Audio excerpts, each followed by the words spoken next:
كاك أحمد صلاف لتبي مرحبا بخير بينوا جواني ايوا بشدار بن لبروسكا وچاو ديريتان كير بروسكا چون بريو چو ايوا لم روجدا چپايمكتان هيو چي دالين راستيجي روجك تاريخي بو يعني روجك ديروكي بو ايرو سياستك نو دناوا كرداده ابي آواكرن بردوام بكن شر چکداری 40 سالك بردوام کر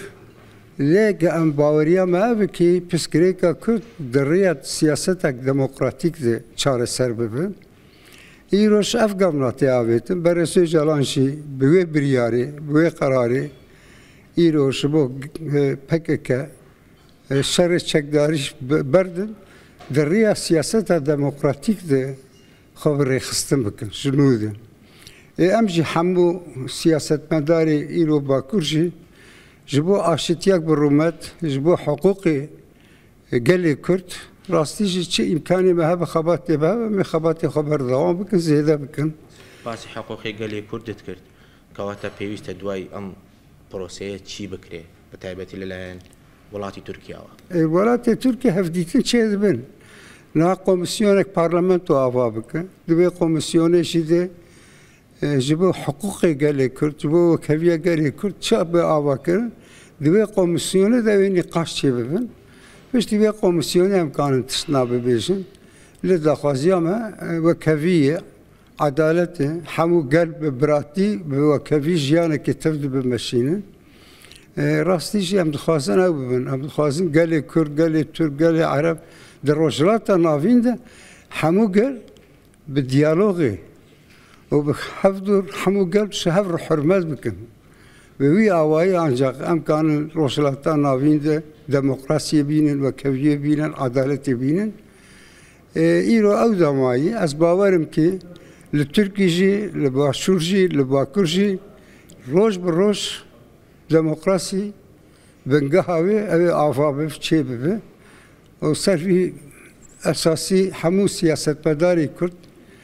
بديالوغ ما في قال لي كل بباريس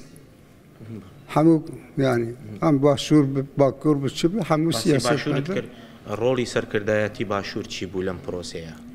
فاي ام دبينن ايروش خدمتك مكرن خدمتك قال لك مازن جمركرن راستيج خدمتك قال لك مازن ام سباس دكن جه سروكي جناب مسعود بارزاني جناب نچروان بارزاني جبو آلیکاریا وان جبو آلیکاریا چار دیه کتیه که بافل ام سپاس دکن راستیش خدمت گله کی مثلا هات کردن اف خدمتا جبو گله کرد جبو آشتیه جبو گله کرد بگیجن آشتیه بگیجن مرحله دموکراسی راستیش دموکراسی بر آوا کردن کرد سیاست مداری باکر تنه نه همو سیاست مداری کرد دنوا هوا سياستك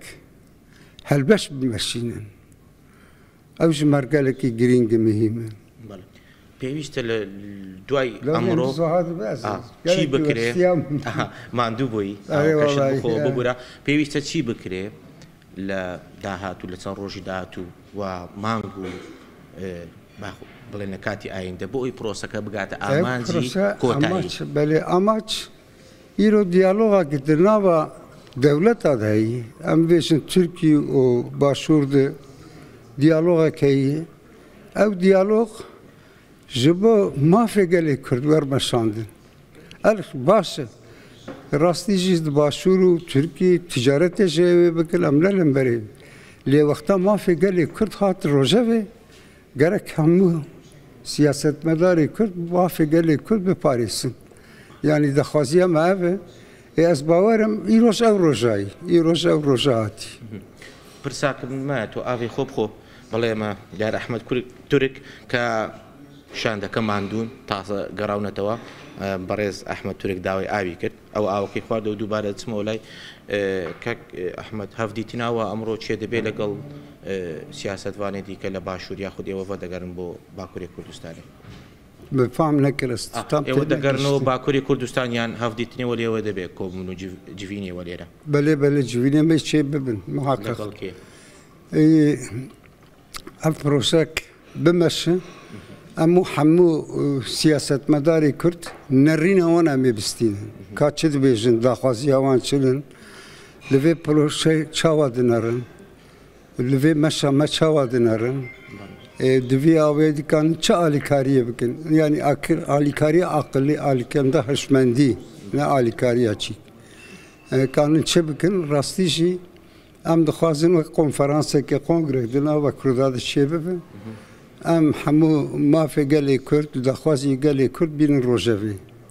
همو سیاست هم باشدانن که دم گلک در باسوش بو کنگره چه ببین کرده راستیش خبرتک چه بو این روزم نبی کنگرهشی لگرک هفدیتین سیاست بداری کرد چه ببین و نرین خبین زمان لسروان نریناش ام پروژه که دین پیشیا دولتی. زور سپاس ببوره ماندومان کردی زور سپاس ماندو نبن زور سپاس بله زانا دقرم لای و سکانی تورک بوکا یکی بولوانی لنزیک و تساودیری پروسه کیان کرد.